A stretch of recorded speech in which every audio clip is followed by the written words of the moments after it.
My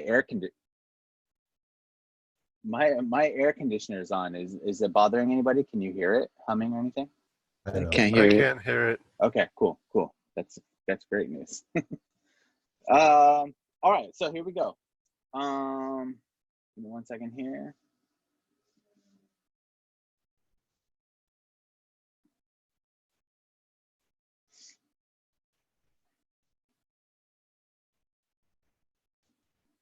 Can you all see my PowerPoint? Yes. Yes.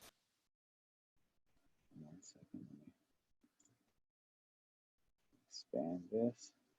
All right, so so motion. So on your camera, and this works if you shoot through the Lightroom app as well on your cell phone. If we're dealing with motion, we're gonna have to experiment a little bit. Those of you using cell phones, just to see if we can make this happen, depending on your phone and everything. But it should work. In theory, this should all work. If you have control over your shutter speed, it should work. Okay. So, oops, here we go. Can you all sort of tell me the difference between the top two in regards to motion? I know the composition's slightly different, but in regards to motion, what's happening? The water is got motion blur on it on the left side, and right it's very crisp and clean. Yeah. Yeah, So you're able to discern more detail in the water itself on the right, correct? Correct. It looks Correct. very busy. there's a low shutter speed on the left, high shutter speed on the right. Okay. We'll get to that in a second. And then so this is the word was motion blur, right? The motion of the photograph is blurred. Okay. And this one right here and this one right here, this is what we call stop. Okay. This is what we call stop action. Okay. It's where the action has been frozen. Okay. And then this last one with the dog is called panning. Okay. And it's where the background is blurry, but your subject is sharp. Okay. And we're going to go through how to do that on each one of these and look at some examples. So I got to minimize you guys. Okay. So there, you know, I don't want to like necessarily test you all at the end, but I definitely know that if you leave this class and you have the shutter speeds memorized and you have the f-stops memorized, I'll feel very happy. Okay. So let's just go over this. I think we went over this in class. It feels like so long ago that we were in the classroom together, but did we touch on shutter speeds and what they are?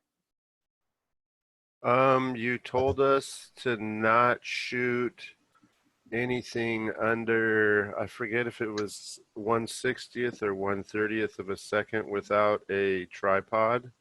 And Okay. you have a friend that can do it or something, but you don't recommend it. Well, he always does it, but it doesn't mean that it comes out sharp.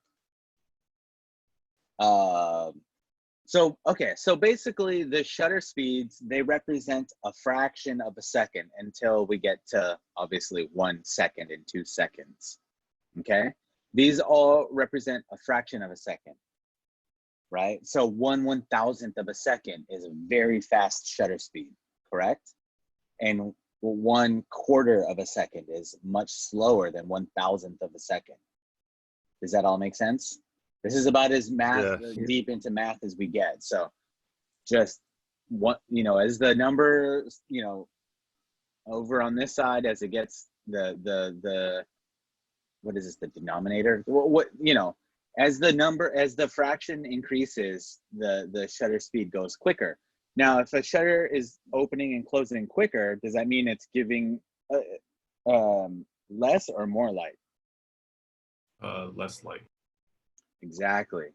That shutter, I don't know if you can all see me, but that shutter is opening and closing at a quicker rate than if it were half a second, say. Then it opens and closes. Okay? So that's how the shutter speeds work. Now, how does that correlate to motion? And also, just a quick refresher before we get into motion. Remember that unit of measurement that we talk about in photography, we call them stops, right? So 1/1000th of a second is one stop darker than 1/500th of a second, right? Yeah. 120, oh, we're missing one. How funny, we're missing 2/50th. So 1/250th of a second, it should be in between 500 and 125. 1/250th of a second is one stop brighter than 1/500th of a second. Does that make sense? Because it's letting in more light. Yes, but I have a question. Sure. So you mentioned, and I know because my camera has different shutter speeds in between those. Mm-hmm.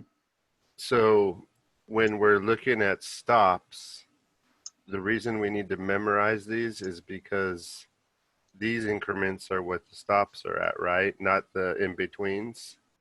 So the in-betweens represent a fraction of a stop. Okay, So if there's like two different, if like say between, if say between 15th and the 30th, there's two more shutter speeds on your newer cameras. That means that those shutter speeds represent a third of a stop. But but 1/15th and 1/30th will always be one stop away from each other. Does that make sense? yes, that's, you answered. Yeah, perfect. Okay. Yeah, all the newer cameras sort of have this, have more shutter speeds, but that doesn't make the 1/15th to 1/30th any further away from each other. It just means that there's that you can be more controlled with more shutter speeds. Does that make sense? Like on you know, like I have a Canon AE1 and it literally only has these shutter speeds on it, right? So in reality, I have almost less control over my shutter than say one of your newer cameras that has 2 or 3 shutter speeds in between the 15th and the 30th. But that still means that 15th and the 30th are one stop away from each other. Think of shutter speeds right now. Think of this like list right here that you're looking at. Think of it as this is like the language that we use, right? This is, I know what 1/15th of a second is. I know what 1/30th of a second is. I know what 1/60th of a second is. I can, you know, like I know that because I have dealt with this for so long, but also it just becomes part of the language. Like when I'm on a commercial set and, you know, photographer's like, hey, you know, what shutter speed am I at? And I'm the assistant, say, what shutter speed am I at? I'm not going to tell them, oh, you're at 1/80th of a second. That's not the language that we use. We either would say 1/60th or 1/25th. Does that make sense? Yes. Okay. Yeah, so that's why those exist. It just gives you more control in between. But literally, if you know these, you know these exist on all cameras. Okay, good question. All right, moving on. So can you see at the top? I can't really see, but what's the shutter speed at the top? 1/125th. Yeah, and we'll just call it 1/25th. Okay, 1/25th of a second. Now, what's happening is you'll notice like the birds are frozen in flight. You know, there might be a little tiny bit of motion, like right here. That means those birds' wings are flapping at a higher rate than say this wing right here. Okay, that's all that means. But for the most part, we'll say that this photo is stop action. We've frozen the birds in place. Okay, and by slowing down my shutter, right? And what does that say? What's the shutter speed there? 60th. Okay, so how many stops different is that? One stop. One stop, exactly. That's it, one stop. So if we reduce the rate that the shutter is moving, if we slow the shutter down by one stop, and it's the same scene, we're getting a lot more motion, huh? Yes.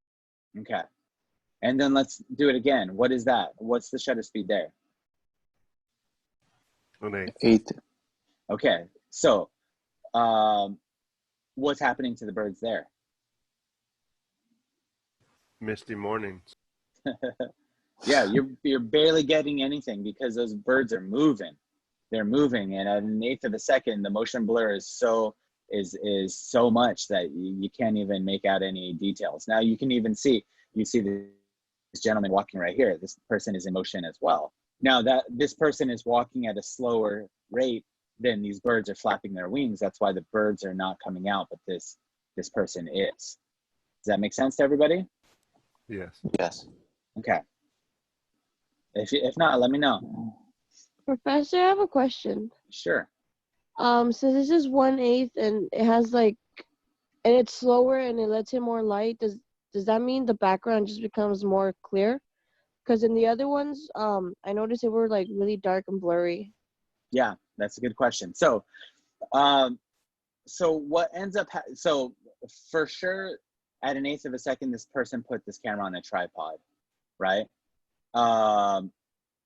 So what's happening is, that's such a good question. What's happening is, in order to, remember, we're making the photo brighter. Does that make sense? We started off here, and now we made the photo brighter by letting in more light, but the tonality stays the same. The exposure doesn't look any brighter than this, right? So what's happening is we're compensating for that extra exposure that we've added, that one stop that we added, we're compensating with our f-stop. Okay, so you always have to use the shutter speed and the f-stop sort of in conjunction with one another to get a good exposure. Remember the light meters in the cameras? Yeah. Yes. Getting that line in the middle, right? So if I'm here at 1/25th of a second, and I go, you know, sort of hard to do this without the visual aids in the classroom, but if I'm at 1/25th of a second, say at f8, right, and then I drop down to 1/60th of a second, which made it one stop brighter. I went from f8 to, does anybody know what one stop darker than f8 is? F10. Almost, f11. F11. So if I went from here, made it one stop brighter, to keep the exposure equivalent, I had to decrease my f-stop, which takes me to f11, which makes it one stop darker. Does that make sense? Yeah, and the f-stop has something to do with depth of field, correct? Exactly. Believe. So, and the next assignment will be the depth of field assignment, but that, I mean, that's really good observation, Tomasa, that you made, because essentially, yeah, as the depth of field closes down, as we go from f8 to f11, the depth of field increases. What is in focus increases. So yeah, the background becomes clearer. So then when we get over here, that is, how many stops away from that original photograph are we? We're 1/25th of a second to 1/8 of a second. 4 stops. Yep, exactly. 4 stops. So that means that with our f-stop, we changed it 4 stops. So we went from, say, f8 to f11, 16, 22. Technically, your 35 millimeter cameras don't have this, but we're at f32 in this photograph. So the background becomes much clearer. The amount of focus, what's in focus, becomes much deeper. Okay. I have a question. I know Yeah. you mentioned that whenever you make an adjustment to like the shutter speed, you kind of want to do the same with the aperture. So it's basically like a 1-for-1 ratio. Is that kind of like a constant, or is there ever like a scenario where you would change the shutter speed but not necessarily want to Sure. mess with? Does anybody have an idea of when we might do something like that? Bracketing, right? Bracketing, exactly. Remember that bracketing assignment that we did, Jeffrey? maybe. Yes, yeah, where we Yeah. just okay. I just wanted to. So yeah, I mean, and you see, and so like the reason I do that bracketing assignment is, yeah, you can look through your camera and meter the light, right? You can look through the camera and meter the light, but the camera has no idea what you're metering, what the subject matter is. It just knows that it's taking that light and it's converting it to a medium gray. You know, so in essence, like, you might want a darker photo, or you might want a brighter photo depending on what's going on in your scene. The camera has no idea what's going on. So that's why I always suggest bracketing. Once you figure out your normal exposure, bracket it.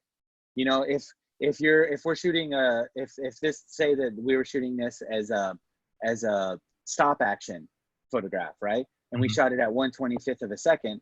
We'll shoot it, you know, that's our normal exposure. We'll shoot it where we keep the f-stop the same at 1/25th, shoot another frame at 1/250th, and shoot another frame at 1/60th, right? And that's just to see how the exposure difference changes in the feeling, but you're still sort of achieving that stop action. That's what you're going for, even though this is what a 60th looks like. But it's good. If we didn't change the f-stop, then this would look much brighter. It would look one stop brighter than this. Sorry, I know this is a little bit confusing, but if you just follow along when we get to the assignment part, you should be fine. Okay. All right. So it's just an example in photo history. This photo by this photographer Muybridge, who used motion in photography to prove this. You used it in a scientific way, but I don't know if there's an example here. No, but Muybridge proved that when horses are running, that there's a point where all four hooves are off the ground, and they weren't able to prove that until photography came. Does that make sense? They were able to freeze the horse with some stop action and see that all four hooves were off the ground as it was galloping. So this is another example of Muybridge. So it's, you know, this is a stop action photo, and then we have some motion blur, and we see what happens to the detail of the person, right? These are really cool. I always really like these. It's just aesthetically, like this strange grid and dropping out of the background. Okay, so let's move on. So remember Anthony brought up earlier about when you shoot at a slower shutter speed than a 30th of a second. If we shot this at, say, an 1/8 of a second, and we were holding this camera, this is what it would end up looking like, right? That kitty is not sharp. But also because the cat is alive and moving, it might be hard to get that cat sharp even with a tripod. Does anybody have a tripod? Yes. Yeah, I have one. Okay, so for those of you who don't have a tripod, you know, you might have to get a little creative.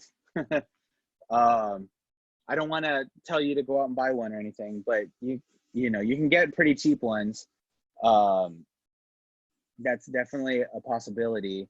But if you can't, you know, stacking up books or doing something, you know, safely put your camera somewhere is always better than trying to handhold it, unless you needed this weird blur look for some reason. But if you're trying to get things sharp, yeah, having your camera stationary becomes key. Okay. All right, so stop action. So the subject is sharp. Okay, we saw these two examples earlier. The subject, the two, what is that called when they do that? Anybody know? Well, Kendo? is it kendo? I don't know. I'm not sure. I feel like I should know these things. Anyways, they're sort of striking each other, right? And because the shutter was so fast in the camera, we're able to sort of freeze this moment, and it becomes very dramatic, right? you're just holding that moment, and it's like there's this anticipation, right? And the same goes with the image on the right. It's frozen this moment. To me, this feels like a very static, very still shot, even though we know that water is rushing. We know how water works, but it's holding, right? There's a certain drama in that. So the subject is sharp, your background is sharp, your shutter speed is fast. You sort of have long depth of field, so you have to close down the aperture. Long depth of field, that's weird verbiage. But anyways, I'm more concerned right now with the first three, okay? Subject is sharp, background is sharp, and you have fast shutter speed. Can somebody tell me what a fast shutter speed is? Just name one of them. 250. Yeah, totally. What's one stop faster than 250?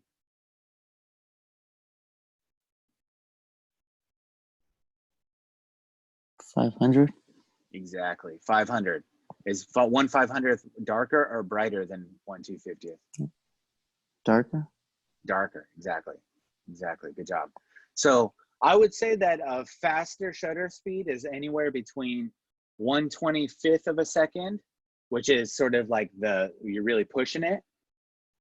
1/25th of a second, all the way up to 1/1000th of a second. Or if your cameras go faster, some cameras go 2000 of a second. It's a fast shutter. Okay. So that's how that works. Okay. So to stop the action, you need to be at 1/25th or faster. All right. So let's say, for example, I want to take a picture of my friend doing a kickflip on his skateboard. I'm going to set my camera up to 1/25th of a second or 1/250th of a second. I'm going to meter in my camera so that I know what the f-stop is. Okay. And let's say it's f5.6 at 2/50th of a second. Well, I'm going to hold my camera stationary, and when he pops up to do that kickflip, I'm going to shoot the shot. Okay, I'm going to be holding the camera still and shoot the shot. You know, what you want to do is you want to frame it first, right? You don't want to try to frame it while this person's in the air doing a kickflip, because you're probably likely going to get blur, or your composition is not going to be great. So this is why I say work with somebody. You know, stop, frame it out, figure out where the action is going to happen, hold the camera there, and then do, you know, as he pops up to do the kickflip, he or she pops up to do the kickflip, we'll shoot that photo of that person and freeze that kickflip. Does that make sense to everybody? Yes. Yes. Perfect. So, you know, the photographer on this bottom left image probably framed out this photo and was patient and waited for this moment. I highly doubt the photographer is just following these two people around waiting for the moment. They probably framed it, waited, and then boom, that moment happened and they were ready for it. Okay? So that's how that works. Stop action. Okay? Motion blur. So it's we'll talk about the first three again. Subject is blurred, the background is sharp, and the shutter speed is slower. Okay? Tell me on the image on the bottom right, what's blurred? Subject, or yeah, I guess. But literally describe person. Is the person blurred? On the left, right? Mm-mm. Bottom right. Oh, bottom right is the background is blurred. Nope. Anybody else want to take us? What's that? Is it the flags? It's flags. Yeah, the flags are not. Look how tack sharp this person's leg is. This flag has got motion in it, right? So what that means is that flag is moving at a higher rate of speed than the person's leg. Does that make sense to everybody? Yeah. Yeah, they're moving this flag faster than they're moving their leg. Okay, so what's a slower shutter speed?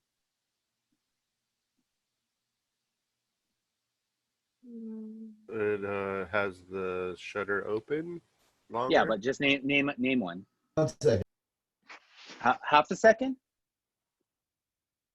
What did you say? I can't hear you. I said 1 second. 1 second. Yeah, that's a very slow shutter. Very, very slow shutter. that, you know, we'll say that the one on the bottom right, I would say that this person's probably shooting at a 30th, maybe even a 60th of a second.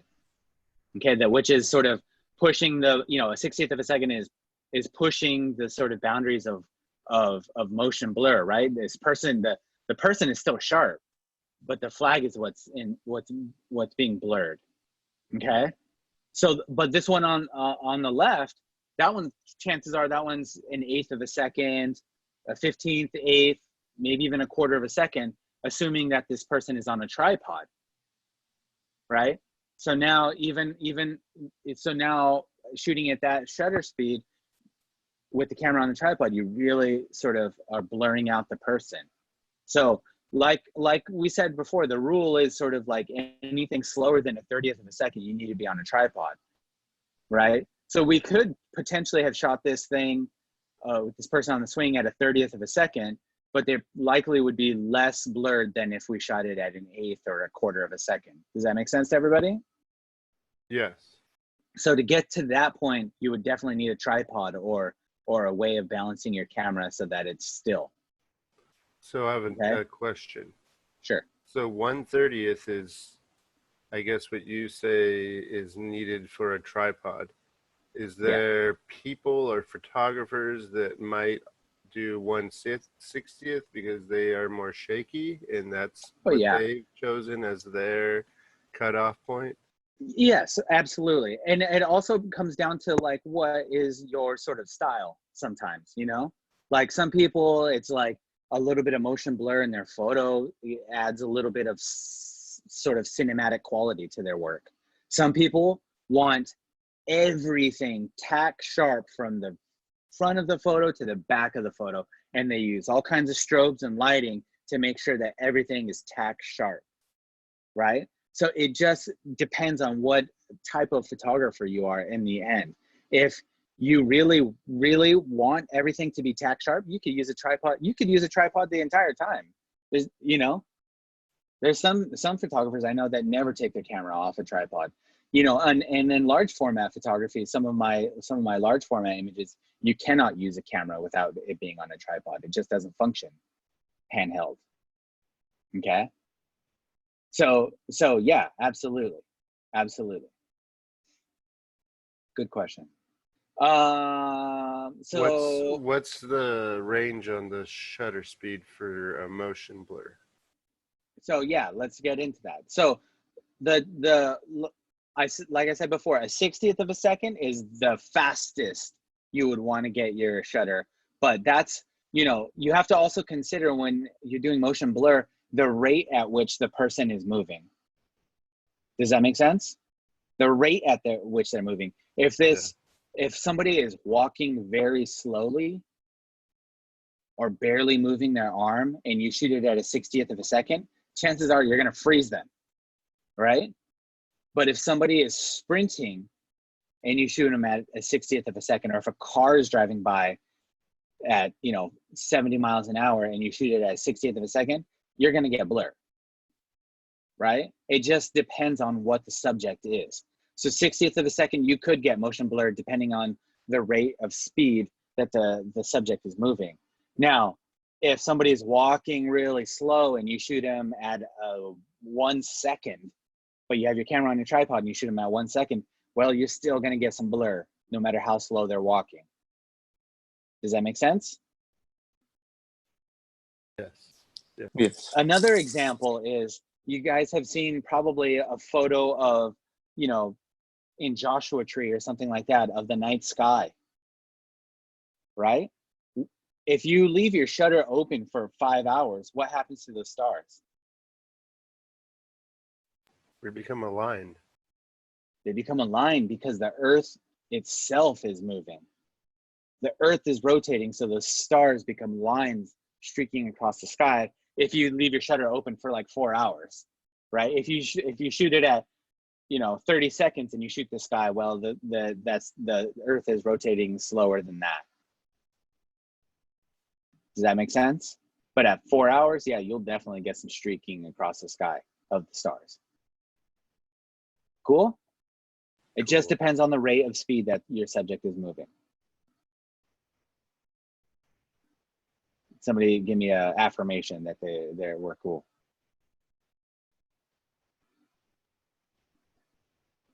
Sorry, I'm writing notes down. Got it. And No. You got it? Okay, somebody said got it, so I'm gonna move on. All right, so the last effect is called panning. And I'll show you an example that I shot the other day. Panning. So the subject is sharp, the background is blurred, and your shutter speed is slower again. Now, this is one that requires a demonstration. So you remember this: subject sharp, background is blurred, slower shutter speed. Okay, I'm gonna stop sharing my screen for a second. Give me 1 second.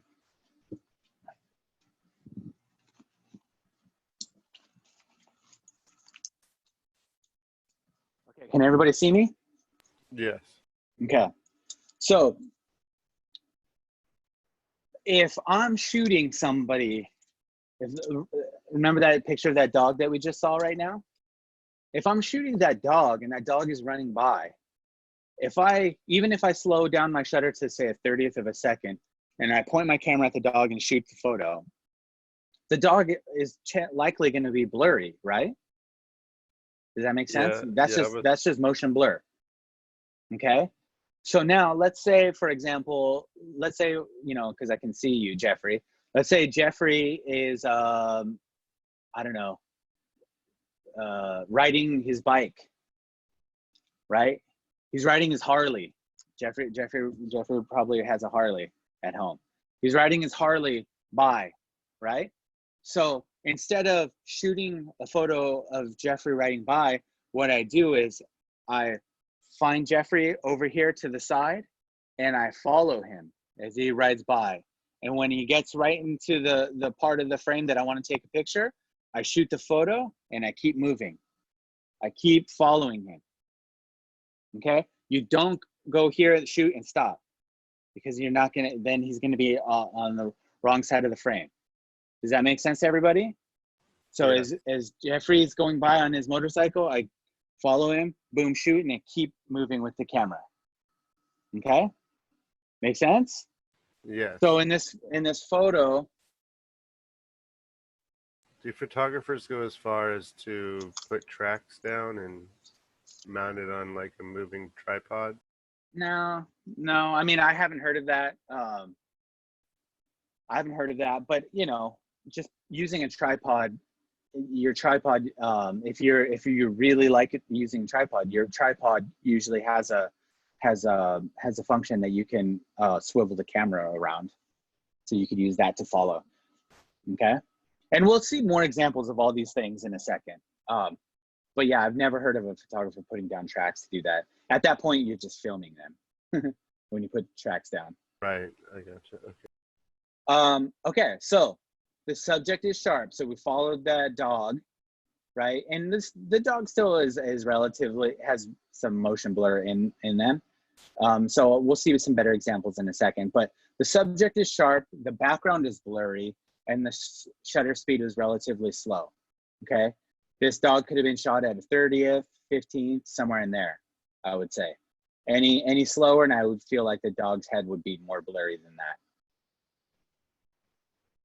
Maybe even a 60th of a second, depending on how fast this dog is going. But the fact that the dog has a little bit of blur to it makes me feel like it's a 30th to a 15th of a second.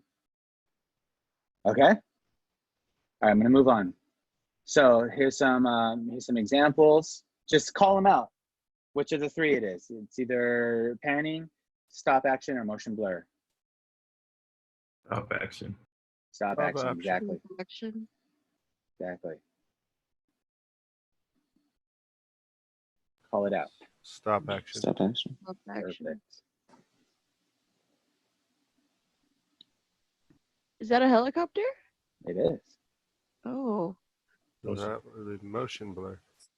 Motion blur. Yeah, exactly. The lights on the blades, the propellers. Are those propellers or blades? I don't know. Propeller. Anyways, Both were. propellers. Got it. There's lights on them, so that's why we're getting this design, right? So I need you all to, part of the assignment is to go and rent a helicopter Just kidding. Don't rent a helicopter. Painting. Panning, exactly. Yeah, panning. Stop action. Stop Stop. action. Stop action. Panning. No. Motion blur. Motion blur. Motion blur. You know it's not panning because the background is sharp. Oh, okay. Can we go back to that one? Sure. So the front of the image is sharp and the back of the image is sharp. Mhm. So I thought depth of field made the outsides blurry and like a center sharp. No. So this is No. That's not how depth of field works. Depth of okay. field works on a plane. On a Okay. plane. So Okay. it's a plane that moves back and forth, and how much, like, imagine there's two planes, and between those two planes is how much is what's in focus, right? Oh, And okay. as you deepen your depth of field, the planes sort of spread out until you get to infinity. Okay. Don't worry too much about depth of field. I know we'll get to it, but I want you to be more focused on the motion blur, or the motion blur in this instance. Why are these women in the foreground sharp, but everything else, but the flag's blurry? Because they're waving their hands.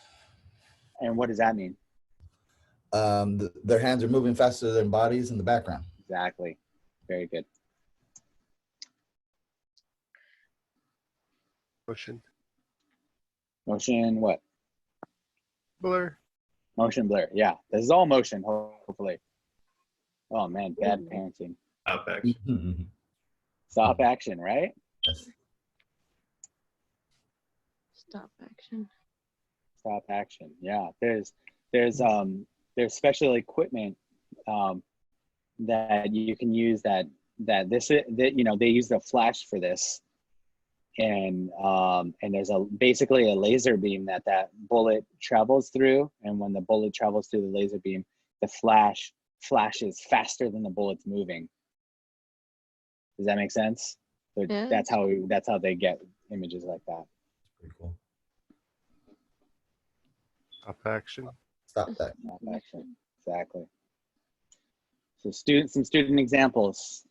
Stop action. Exactly. Motion. Panning. Panning. Panning. Panning. Stop action. Stop action. Stop. Yep. Even though there might be a little bit of blur technically right in this area, but we'll still call it stop action. That's what they were going for. Motion blur. Yeah, that's a tough one. I always wondered about this because there is a little bit of blur down here, but my assumption is they were going after stop action to freeze this girl's hair. Yeah. I She kind was of just see motion in the Really spring. moving too fast. Yeah, I mean that's what I'm saying. You kind of see what? I kind of see like motion in the spring, like because it's like rocking backwards because of her weight. I don't know. I kind of see it like a little blurry. I would say that's a tough sell. To me, the thing that the photographers fixated on, the motion that the photographer was interested in, was the hair. Mm. Does that make sense? Yeah. Like I would say that if you brought this up to me and you're like, this is motion blur, I'd be like, nah. It could be better. It could be better, right? Yeah. But if you say it's stop action, then I'm like, okay, cool, I see it. Perfect. Yeah, because the hair is like you could see it in detail too. Yeah, and it makes it dramatic, right? Yeah. That's why this photo is so great, is that drama in the hair. Mhm. Stop. Man, Stop Warped action. Tour 2008. Yeah, stop action, exactly. Hmm. We can, what it technically is and what we think they were going after. Stop action. Yeah, I think they were going after stop action. Yeah. Stop action. Stop action. They were going for motion blur. You think so? I don't know, because it's still like maintaining the shape of whatever this was. Oh yeah, and then her arm. It looks blurry, but maybe she's just moving it faster. Yeah. I think they're going for stop action, but Yeah. definitely there's blur in this, right? Yeah. Oh yeah. Motion blur. Motion blur. Motion blur. Motion blur. Motion blur. Motion blur. Motion blur. Motion. Exactly. Motion. Motion. Right. Stop. I wonder what they're going for in this, because it's kind of both, huh? The hands are Oh, kind yeah. of blurry too. Yeah, the hands are even. Yeah. I feel like that's the tree from the school. Oh, maybe. I feel like I've seen that tree. Yeah, for sure. That's a Stop action. Yep. Stop action. Stop action. Stop action. Stop action. So we're pretty much going to see a bunch of stop action right now, and this was I think the question earlier about like sharpness. You'll see this is, you know, we're not dealing with strobes right now, but as you move into other classes, dealing with strobes and some of the like newer cameras that you can crank up the ISO and it still look really nice, you can really freeze a lot, right? And so this photographer's made an entire career out of these sports photographs that are so dramatic, right? Yeah.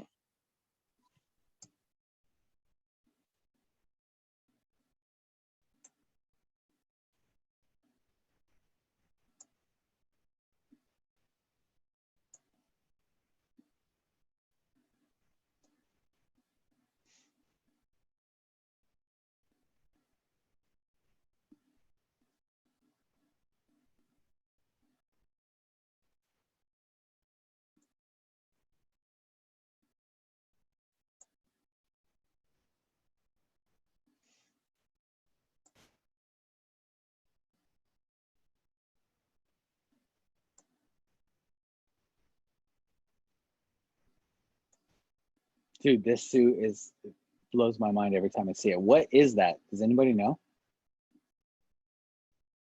I think it's Why like is- a full body suit. It's supposed to make you like wind resistant so you move faster since you're all smooth. Oh, Like I know for like swimmers, they shave every inch of their body because your hair Yeah. kind of slows you down. So that's basically what this suit is doing, but for runners. yep. Oh, that's cool. That's pretty intense with the breathing. Yep.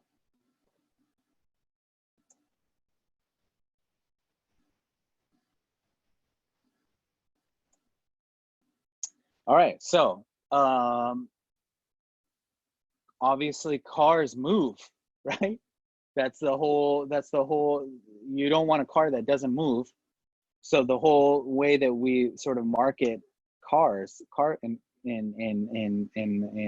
advertisements, cars are moving. So what do we have here? Which Looks example? like Panning. Panning, totally Yeah. panning, right? So we get a lot of panning in car commercials. they car go ads. through great lengths to make sure that the car is sharp, yeah. but the background is, I mean, blurry, right? They go like Yeah, I mean, it's different. mathematical almost, right? No. It's different nowadays. Nowadays, you know, back in the day, yeah, it was tough, but you know, you had your car photographers and they knew exactly what to do and how to do it. And nowadays you still have car photographers, but you basically shoot it in different parts and you composite them together. You would shoot this car different than the background, and somebody who gets paid a buttload of money will sit down and take that car from one of the photographs and drop it in, take the reflection from another photograph, drop it in, take the background from another photograph, drop it in. Does that make sense? Yes. That's how car photography is nowadays, Yeah. right? This is like a tilt shift lens probably from back in the day, so that the car is sharp and then it's sharp back here, but it's got, you know, it's just a lot. The sky is probably dropped in, but the idea is there, right? Panning, drama, right? You want to see that car moving fast. You know, chances are this car could possibly be, you know, back in the day, you know, when we shot film in the car ads, like, you know, there would be like the car going down the road, like a mountain road, and that would be the photograph of like this car moving down this mountain road, but it was panning, but really the car was just in neutral, rolling, right? It was rolling really slowly, but just because of panning, you could really emphasize it and make it look like it's really cruising. Does that make sense? Yes. So now you guys know, now you know the secret, the industry secret. Yeah. So how to hold a camera. I don't know why this slide isn't there. How to hold a camera to eliminate camera shake.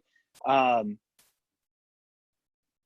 I have a friend who worked for a photographer, and the photographer, first thing they did was, you know, talk to my friend and say, ask him how to hold a camera. And the idea is that you don't hold it like this in focus. You hold it like this underneath, and you hold it steady by keeping your hand underneath the lens. Okay. And same for vertical. You hold it like this, not like this. Does that make sense? Yes. Okay. So, you know, when you're shooting panning, you're not doing this, you're doing this, right? And those, you know, those of you with newer digital cameras, especially, they have the display, right? They have the oh, can you see it? They have the display that you could use. So you can literally hold it like this and move it instead of keeping it up to your eye. I personally like to, you know, I like the active photography holding up to my eye, but there's no sort of rule on that or anything like that. But you know, that's how I learned photography, was holding the camera up to my eye. It's very strange to use the back of the camera and do this, but you know, to each their own. Let's see. Is that my last slide? Okay, there's those. We already talked about that. So the last thing, ending on this guy, the thing in his hand is called a cable release or shutter release. And what it does is you essentially can, it's like you screw this end down into your trigger. Most triggers have like on the older cameras, they have on the button, they have a way of threading something into it. So you would just screw the shutter release in, and it has a little prong that sticks out. So when you push the button, you know, you see the plunger in his right hand. When you push that button, it sticks the prong down and activates the shutter that way. But now, especially like newer digital cameras, you have self-timer if you wanted, things like that. You could even have Bluetooth set up. Anybody ever set up the Bluetooth on their camera? Mine won't let me. It says that somehow there's an option, but it gives me the option, but it says it doesn't work. Yeah, yeah, it's tough. Mine works, but it's like it's a pain, and you got to like set it up through Wi-Fi and all that. But you know, I've shot like my family wants a photo and with me in it, right? So I'll set up my camera on tripod, put it on 10-second self-timer, run in there, take the photo, blah, blah, blah. But in theory, you should be able to activate your shutter from your phone if you have like a newer camera that has Bluetooth. Yeah. Any questions on motion? All right. So you can always hit me up later if you do. So I'm going to read to you the assignment and just make sure that we have a good idea of what it is. I just published it. So the objective of this assignment is to utilize the camera's shutter to effectively produce 3 different types of motion within your photograph. You will demonstrate panning, motion blur, and stop action. Your contact sheet should have all 3 of these effects. You will choose 3 frames, each of the effects, obviously, from the contact sheet and make adjustments to them. You'll be marked down if you're missing any of the effects. You're also graded on the quality of your manipulations. So what that means is, I want you to shoot a minimum of 36 frames again, right? A roll of film. And on you're going to create a contact sheet like we did last week, okay? And on the contact sheet, I need to see examples of motion blur, stop action, and panning. Okay.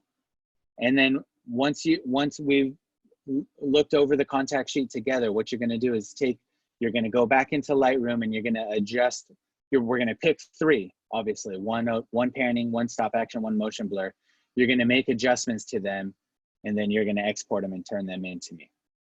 Okay. And we're going to talk about making adjustments today. All right. So that's the assignment.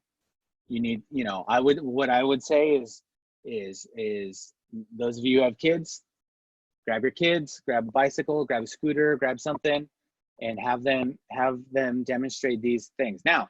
The other thing, make it interesting. You guys saw some of the student examples. They were interesting. They were cool. They were fun to look at, right? This is what you're supposed to be doing, is making interesting photographs. Don't just demonstrate to me that you know how to do it, but take your time out and come up with the concept that's cool, right? If you're gonna have your daughter, say, ride a skateboard, I don't know, put them in a tutu and ride a skateboard, or something, something that's interesting. Or if you're gonna, if I don't know, if you're gonna have kids jumping into a pool, well, don't just stand there and take a picture of the kid in the pool, right? Like, maybe you can get up on the roof of your house and shoot downward, or just like anything that is creative and makes the photo interesting to look at, and sort of and really pushes the boundaries of this. The worst thing in the world, and I'm sort of glad that we're not at school, but I would give this assignment and everybody would go out to the street and take pictures of cars driving by. I hate pictures, black and white photos of cars outside of Mount Sac driving by. It's the most boring photos you've ever seen in your life, right? I hate that. Yeah. So definitely you have a week, you have people that you can shoot, come up with a concept, come up with something good, right? Do you have a, I don't know, take a picture of your mom slapping your dad. I don't know, whatever you got to do, right? Just make something interesting, right? We, as photographers, we always have this opportunity to sort of create a world that's not really, that's not reality necessarily. So take this as an opportunity to do something wild, okay? And keep in mind which shutter, I'll post this this obviously back up on the Canvas site, and then I'll also put the PowerPoint there so you can see the PowerPoint. But yeah, refer back to this, which shutter speed it correlates with which effect, and so on. All right. Any other questions? Yeah, for the homework assignment, for the contact sheet, are we just turning in 3 photos or 12 photos? No, 12 photos. Okay. 12 photos, and I'm gonna go. But you need to shoot a minimum of 36. Okay. Minimum of 36. Contact sheet that shows me all 3. They're not all 3 going to be in one frame, right? Everybody understands that. Okay. Okay. Yeah, 12 photos. That and then we're gonna, and you'll see what we do today, how we sort of approach it today, and we'll be approaching the rest of the assignments in this manner moving forward. Okay. All right. I have a question. Move on, Kay. I have 2 questions real quick. Okay. That kind of came up. They're kind of off subject, but how long, the film that we took, the black and white, yeah, and we never developed? Yeah. How long till we need to develop it? It's as long as you don't keep it somewhere hot, it should be fine for quite a while. There is a photo lab that's opening back up on Monday called the Icon in LA. And if you want to develop those photos, you could definitely either drive it down to the Icons on Wilshire, or you can mail it to them and pay for it to get processed and pay for them to make scans of each frame if you really want to get it developed and see what you got. Okay, and then I had an ethics question. Oh, cool. So I have a business and I take pictures of photography. I mean, of my product. Uh-huh. If I start messing with it, isn't that like kind of making it better than it really is? Is there any ethics on filtering and like how you said they piece cars together, like the highlights and all of this? Isn't that kind of an ethics kind of thing? Yeah, I mean, do you think that, let me just throw this out there. If you go to the grocery store and there's a photo of a model on the cover of one of those magazines, do you think that's what the model looks like? No. But Nah. just because everybody's doing it doesn't make it right. I mean, I just think inherently photography is not, you know, it's getting into this discussion, but photography is not a real thing, right? It's a facade of the real thing, right? If I take a picture of my cell phone with my camera, that's not, it's a representation of the cell phone. It's not the cell phone. Okay. I mean, Does that make sense? yeah, I'm not trying to get into an ethics argument. I just No. wanted to see where we talk you're about this a coming lot. from, and that's good that you. It's talked about a lot, and in regards to your product, your goal with photography is to sell the product, so you're gonna try to make that product look as desirable as possible. Nobody wants to buy some ratty looking product, right? People want, you know, like there's a reason why marketing is shiny, primary colors, bright, loud, right? Is to grab your attention and to sell you things. So I mean, yeah, is it real? You know, those car ads necessarily real? No, probably not. You know, even those sports photos could probably not necessarily be real. They could have taken the legs from one frame and pieced the person back together, right? So yeah, it's a good question. I don't have the definitive answer on that. I think that's all just a matter of how you feel about it.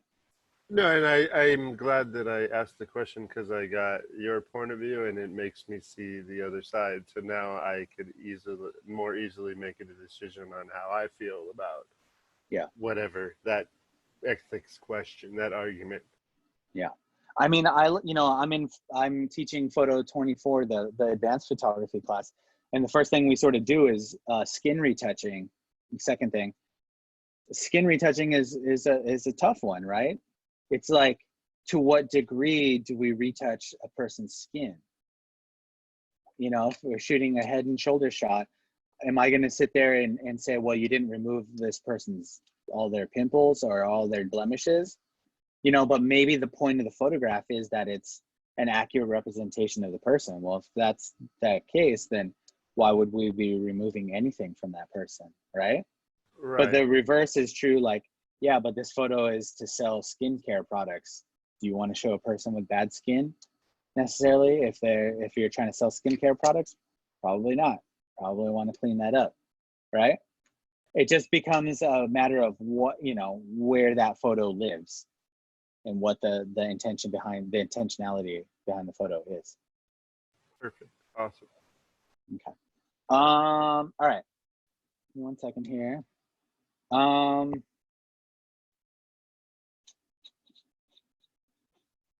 Photo 10. Oh man. 1 second. Here, I'll tell you what, you guys, where are you? Why don't I give you guys a break? It's 11:15 right now. Do you guys want to come back at 11:30? Use the restroom or do whatever? Okay. And I'll get set up for the next part of the demo. Perfect. Cool. See you all back at 11:30. Okay.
How we doing? Good. Just some other homework as well. Nice. Nice, nice. So those of you in photo, what is it, 9? Sorry, if this might be a little bit of review for you. Yeah, for the rest of you, it'll be new. Are you gonna go over Lightroom? Yep. Yep. I'm gonna go over making, the develop module, and then exporting a file. Okay.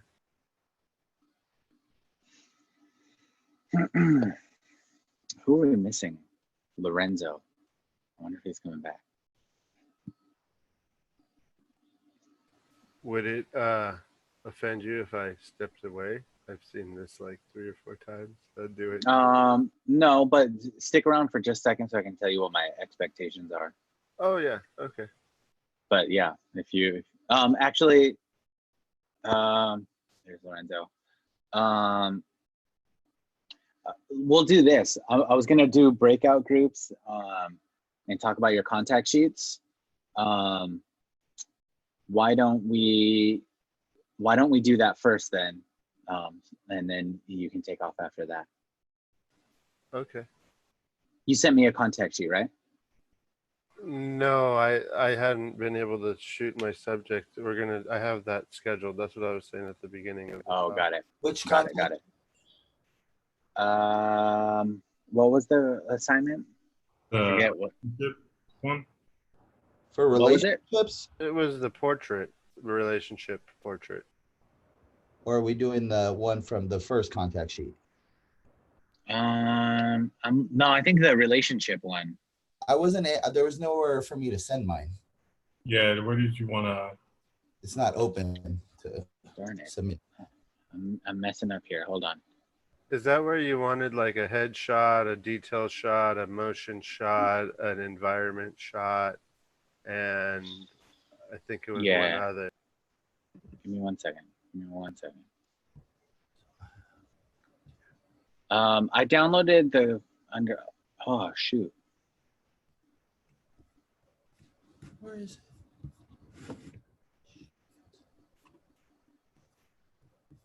Yeah, the relationship was supposed to be due today. And then final image turned in here for the class crib, but we don't have, you guys should not necessarily have been able to, let me see what you turned in. Okay, Tomasa, you turned yours in, and Jeffrey, you turned yours in. You guys sort of figured out how to make adjustments in Lightroom? Is that how that worked? Tomasa and Jeffrey? Yeah, I basically, what I understood from the assignment was take the 36, make a contact sheet for all the photos, and then pick your best one. And okay, so okay, cool. I guess I wasn't clear on that. When you make a contact sheet, there will always be a dialogue with me about your contact sheet, and we're gonna take a look at your contact sheet and discuss, and then we'll decide together which ones to pick up. You know what I mean? Like otherwise you're not sort of getting that dialogue back and forth. You're just picking your favorite, and you might not see something that I might see or whatever. It's always good to have this back and forth, this sort of discourse around your imagery. Okay.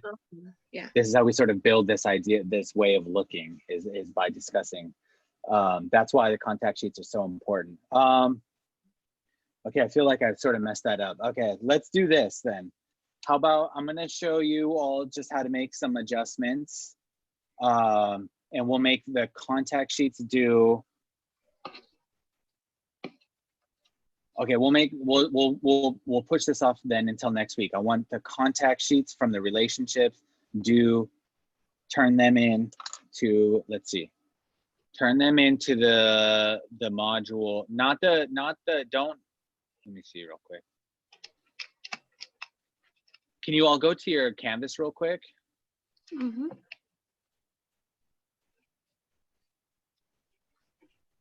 What I'm gonna do is,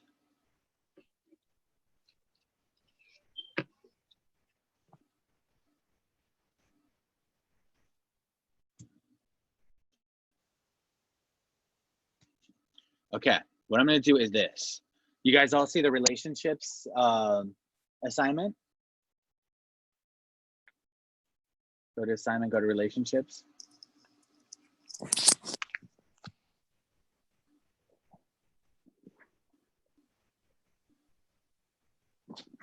Okay.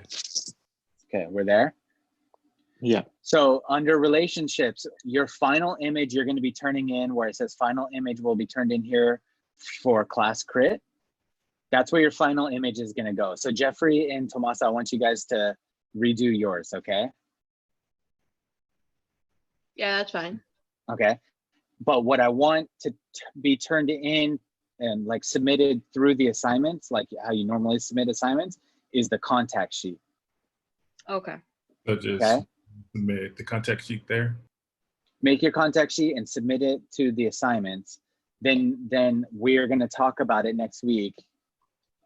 We'll talk about your contact sheet first thing in class next week, and then then you can go from there and make your Lightroom adjustments while we're in class, and then we'll all turn it in next week and have a crit next week. That way, so Anthony, you have time to shoot your person or whatever, and those of you who didn't get a contact sheet to me can do that. Does that make sense? Yeah. Yes.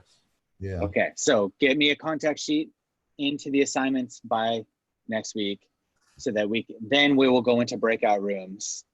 And has everybody done a breakout room yet before, or did we do it in this class? Yeah. No, I've Okay. never done one. Okay, it just means that I can take my Zoom and create a separate room and put you in a separate room, and then you and I just discuss amongst ourselves. We'll look at your contact sheet and discuss amongst ourselves which image is the best, and we'll go from there. Okay. And then while we're with you, others are going to be like messing with Waiting. Lightroom and playing Yeah, with they'll be the- in their own breakout rooms waiting for me. And then once we're done, once I've talked to all the students, then we'll end up then I'll open the class back up together. Does that make sense? Yeah. Okay. Okay, cool. So that makes today a little bit simpler.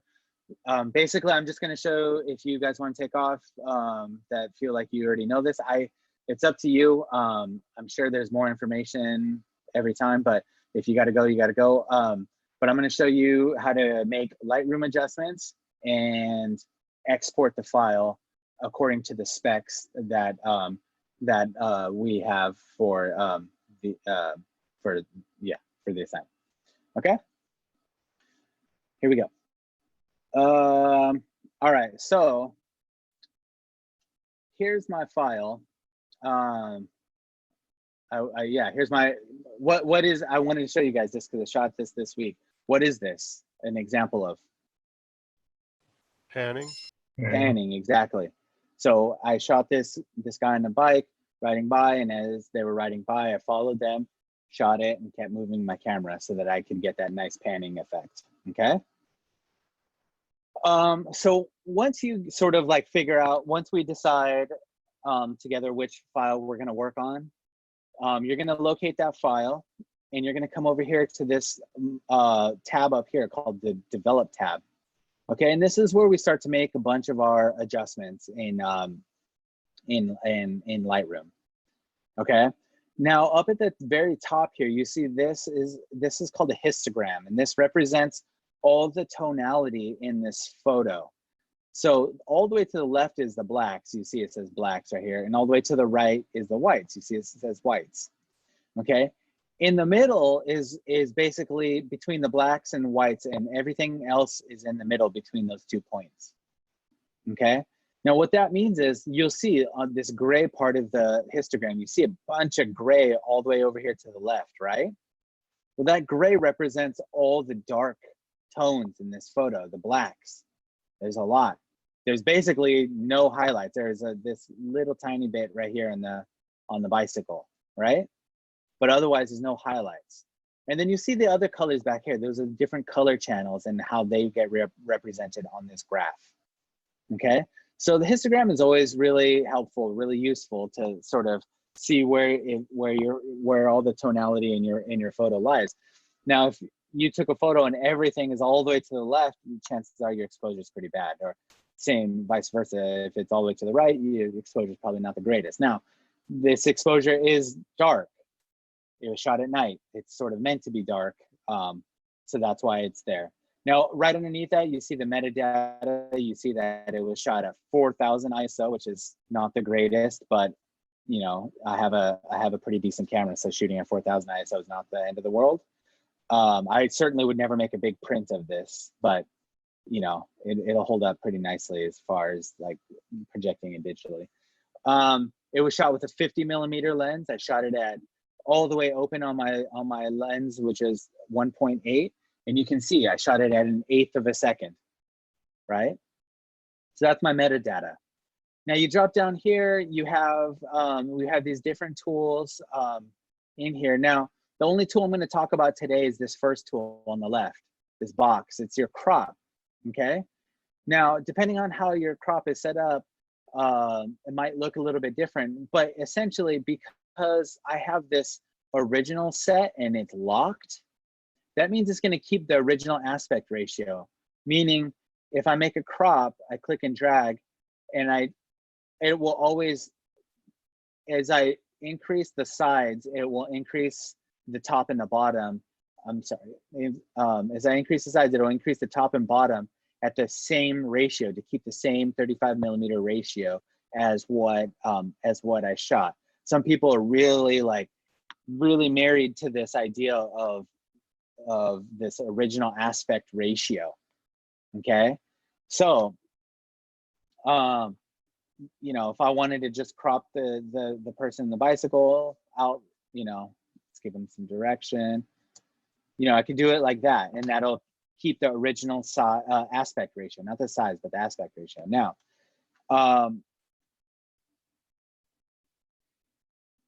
if I make a crop and I decide I hate it, I can always come back here and reset it.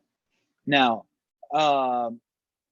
if I unlock it, right, and I come over here and I just hit custom, now each side moves sort of independent.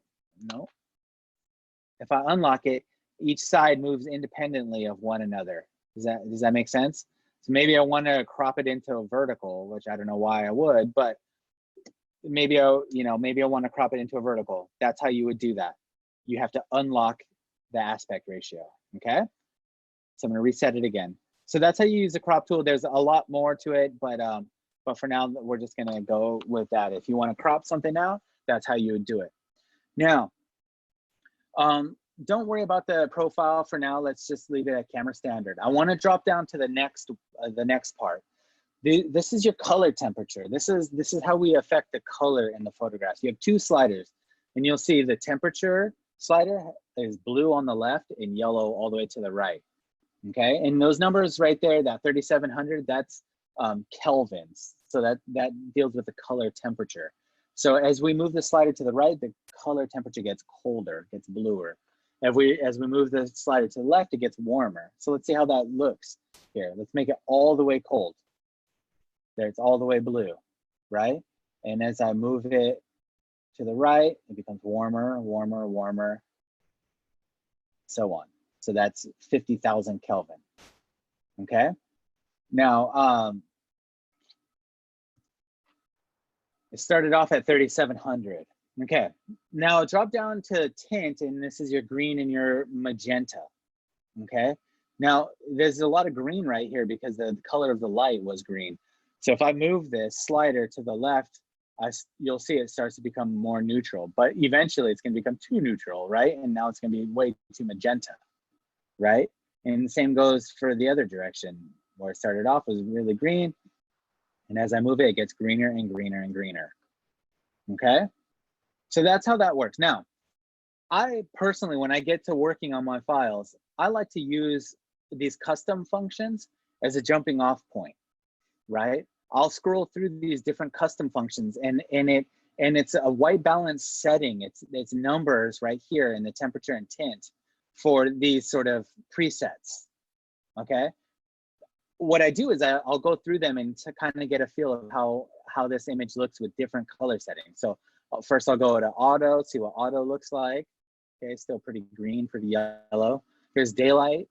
It's going to get even greener and more yellow, cloudy, even more, shade, even more. And then we get over here to tungsten. Now, tungsten light is a yellow light. So when it thinks that you're shooting under tungsten light, it's going to compensate for that yellow light by making it blue. So go to tungsten and it makes it blue. Okay, you'll see the blue tint sliders all the way over here to the left almost. Now, fluorescent light, technically this light outside in this parking lot at the beach that I was shooting at, it was fluorescent. So if I click fluorescent, you know, it should sort of start to balance it out a little more, but it also doesn't know exactly what color temperature that fluorescent light was. So it's close, but it's not exact, right? And then underneath that is flash, which is not too different than daylight balance, okay? So you will see flash and daylight should be, you know, relatively close. Yeah, not much changed. Okay, so let's say I'm gonna use fluorescent as a jumping off point. I'm gonna go there and I'm gonna start trying to balance out some of that green and yellow that I see there.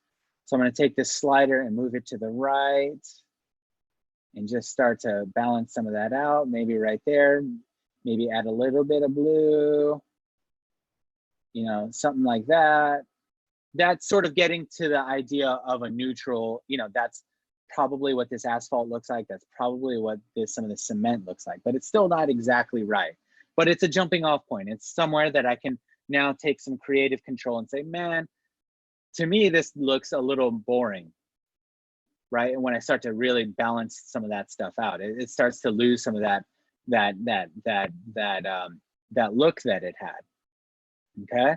So I might say, okay, I don't like that. I might come back over here to daylight. Oh no, what did I like? Fluorescent, go right here, maybe just a little bit, pull it out, but just kind of keep it around there. Okay, that to me feels right. That feels good, okay? That feels like it's an accurate representation of how that place looked the other night, okay? Now, one other trick that there is this eyedropper tool up here on the left, okay? What that is if you click that, you can go ahead and find a neutral gray in your photograph, and you're telling Lightroom, this should be neutral gray, and it will balance out the colors, the numbers here over on this side. It'll balance out the numbers to make that point a neutral gray. So in theory, like cement is kind of gray, right? So let's click it and we'll see what happens. So that's kind of close. You know, it's still a little bit magenta, but if I start to add a little bit of green back in, it's kind of close, right? And what's cool is I like to take this eyedropper tool and just try it out in different areas and see if I like how I like something, right? Maybe it is this green photo. I don't know, right? You can just select different points and just see and let it readjust the color to where you like it. Where did I like it? I liked it right here. Yeah, I like it right there. That's not bad. That works for me. Okay, does that make sense? Am I going too fast? No, it makes sense. Okay. Now the next part I'm going to drop down to is the exposure. You see it's kind of blocked off in different ways. So the exposure, you have this first slider is just exposure, making the whole thing either darker or lighter. You'll see it starts at 0. So this is neutral, what you shot it at. So, and again, it's represented in one and stop. So if it's at 0.001 and I increase it, that's adding 1/10 of a stop, 2/10, 3/10, 4/10, 5/10, so on. And then I get to there, that's one stop, okay? You can also just type it in. Maybe I want it to be 2 stops brighter, type in 2. Maybe I want it to be 1 stop darker, -1. Oh, not -12, -1, right? That's 1 stop darker. You can just use a slider if you like, or sometimes some people like to do this, is if you just highlight it, you can use your up and down arrow keys to start to nudge it in different directions and see what you like, okay? So that's your exposure. Now, drop down to the next one is your contrast. you can either reduce your contrast by going down, so you're making it flatter. The black's less black and white's less white. It makes the whole photograph flatter, right? But if I take my slider and I move it to the right, you'll see the blacks become blacker and the whites become whiter. You see that? Now, your tendency as young photographers is to make it really contrasty. I don't recommend that, okay? Watch what happened to my histogram. As I increased, it pushed all those blacks that we had in this area right here, it pushed them all over to the left and got rid of them. I don't like that, okay? Now, if we take it this way, now you'll see that the tonality left from this very blackest point, that means we don't have a pure black in the photograph, right? So I would say it's, you know, somewhere in there is probably good. I have some black that's clipping out that I'm getting rid of, but I don't necessarily need it, but it's not too contrasty, okay? Now drop down to the next part. We have highlights, which is only affecting the highlights in the photograph, right? So we can make the highlights darker or we can make the highlights brighter, okay? I'm gonna try bringing some of that highlight information back and you'll see why in a second. Same with the shadows. Now we can make the shadows brighter and bring out some information, or we can get rid of the shadows and go the other way, okay? I like to make it a little flat. Whites, same idea as the highlights, but there's just affecting the whites in your photograph, which is not a ton, right? But as I move this, watch your histogram up there in the upper right corner. As I move it to the right, it's pushing highlights all the way over into the right area of the histogram and clipping all that information out, okay? My goal here is to kind of create a nice flat image, okay? Drop down to the blacks, same idea. Watch that histogram as I move it to the left and making the blacks darker. We're getting rid of information. We're scraping it away. Or if I go the other way, we're taking those blacks and pushing them off to the side there. Now I'm gonna keep it off the side there, somewhere around there. Now it looks a little flat, right? Does everybody see that? Yeah. Yeah, it looks a little flat. So the reason I like to make it a little flat is I like to go through these, adjust them, and then I'll come back to this contrast slider and I'll increase the contrast a little bit, right? Increase the contrast a little bit. Maybe it's a little bright, drop it down. And now I'm making fine adjustments, right? Just little fine adjustments to get the image to where I want it to be. Somewhere in there. Now I'm really starting to cook. I'm really starting to make a photograph that feels right to me. Does that make sense, everybody? Yeah, it does. Okay, now there's a lot more sort of manipulations that we can make, and we're going to get to those later. But I just wanted to go over color and exposure first. Okay, the other thing I want you to do when you're working on your photo is drop all the way down here. Don't worry about sharpening or noise reduction yet. We will get there. But I want you to drop down here to lens correction. Okay, and you'll see what happens. Sometimes it's better to do this first. I should have shown you this first, but it's down here sort of towards the bottom. And what you want to do is enable the profile corrections. And what that does is Lightroom has an algorithm already set for the lens that you used in your camera. Okay, so my lens is a Nikkor 50mm lens. So what I got to do is I got to jump down here, find Nikon. Okay, find whatever camera brand you have. And there it is, the Nikkor, it already, because of the metadata embedded in there, it already sees that it's a 50mm 1.8 lens, okay? So now you see that it changed, right? You guys see that change? Yeah. Now, because it changed and it sort of corrected some of the perspective and stuff, I need to go back and I need to make some of those fine adjustments too. Now, what I would also say is, drop down here to vignetting, right? What vignetting is it either makes the edges darker or lighter, okay? So in this instance, the vignetting was reduced, so it made it a little darker. So I can come back here because I kind of like that vignette. It was kind of nice, right? I'm gonna take my vignette slider and I'm gonna start to drag it downward and just add a little bit of that vignette. Now, what it does optically is it takes your attention as a viewer, and it sort of pushes it off of the edges and pushes your attention towards the subject that's, you know, sort of centered in this frame. Does that make sense? So that's how the vignette slider works. I would say like some like cheesy wedding photographers might be like, you know, you can actually, there's more vignette options, but like they might do something like this, right? And it just be the happy couple right there or something, right?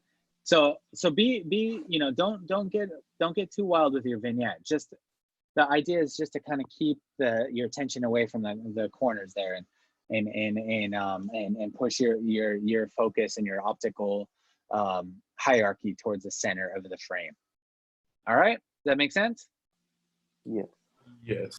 All right, so I'm gonna say, okay, I dig this, looking good. Maybe I'll come back up here because it got a little flat.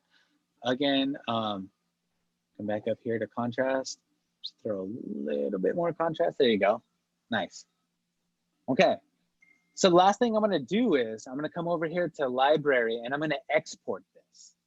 Okay, remember that this works as your file, within your catalog this is a thumbnail preview, right? And think of that as sort of the ingredients, and think of this as the directions. Okay, so when you come to export is when you're cooking it all, you're mixing it all together and you're creating something new, right? So what I'm going to do is I'm going to come here to export, and it gives me all these options. Now, you know, with anything else, you sort of start from the top and you work your way down, right? We haven't gone over this yet, have we? I don't think so. Okay, cool. So start from the top, work your way down.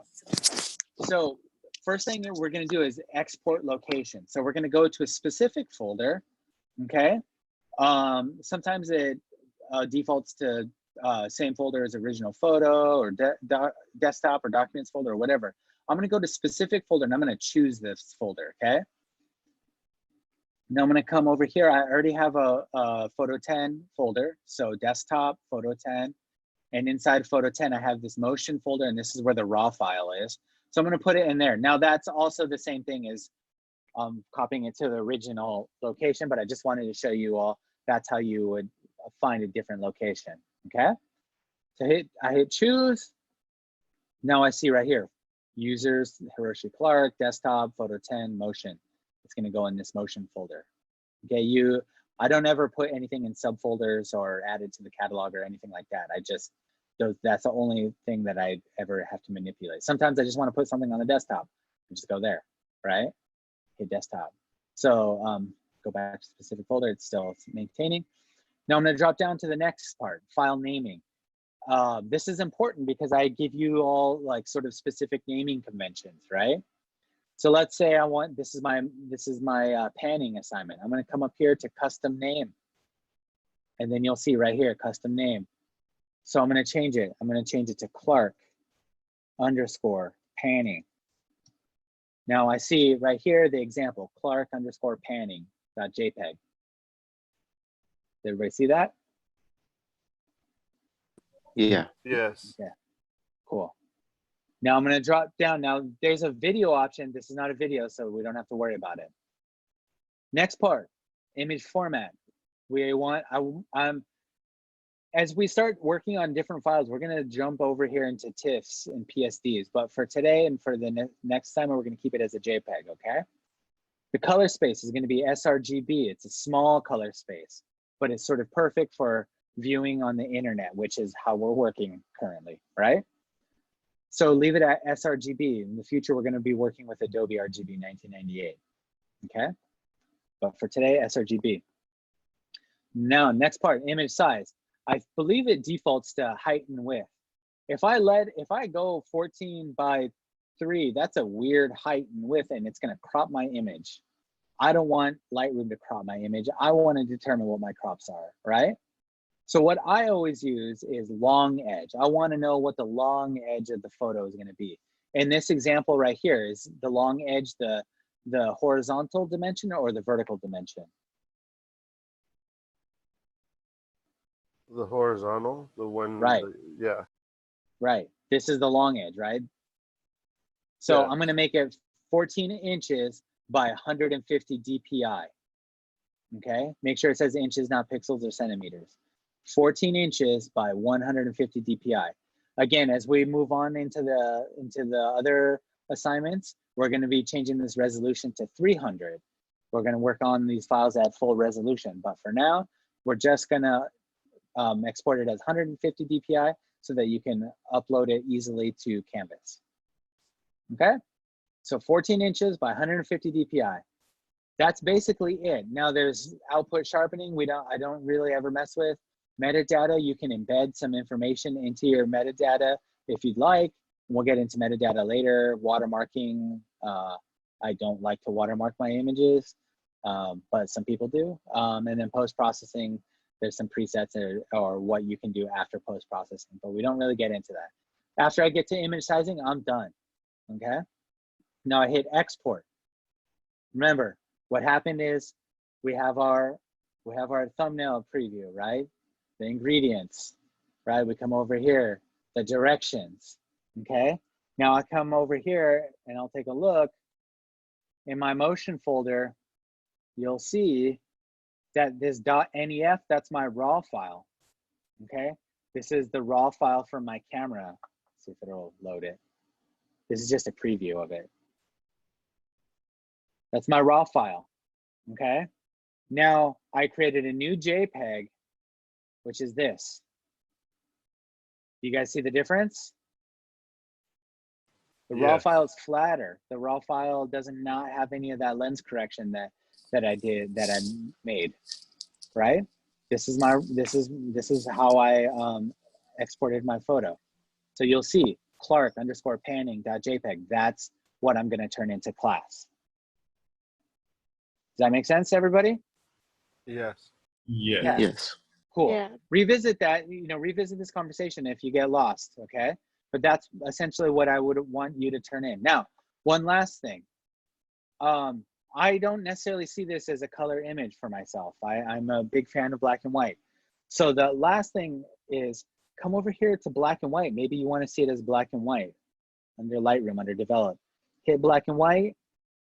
For me, I'll even reduce the exposure a little bit, make it a little more contrasty. I like to take a little more liberties, and I like to make it a little more dramatic, okay? Now it's the same file, I just made some adjustments. Well, if I come back here to the library tab, I can export this version now. So all the settings stay the same, they're all sticky. So I don't actually have to reset anything other than change the name, because if I try to export it, it's going to tell me, hey, you already have this photo named Clark_panning, right? So what I'm going to do is I'm going to change the name. So Clark_panning_BW. For black and white, JPEG sRGB, 14 inches on the long side by 150 DPI. Export it. Now if I come back here, it's still exporting. Give me 1 second. There it is.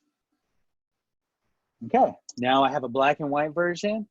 I have my green color version, and then I have my flat, that's gonna take forever, but I have my color version with nice contrast, and I have my black and white version. Okay, so that's how you would convert something to black and white if you want to work in black and white. And we'll get to more specific stuff later, but that's what I wanted to go over today. Okay, so I'm gonna stop sharing my screen. Oh, Anthony, you stuck around. Yeah.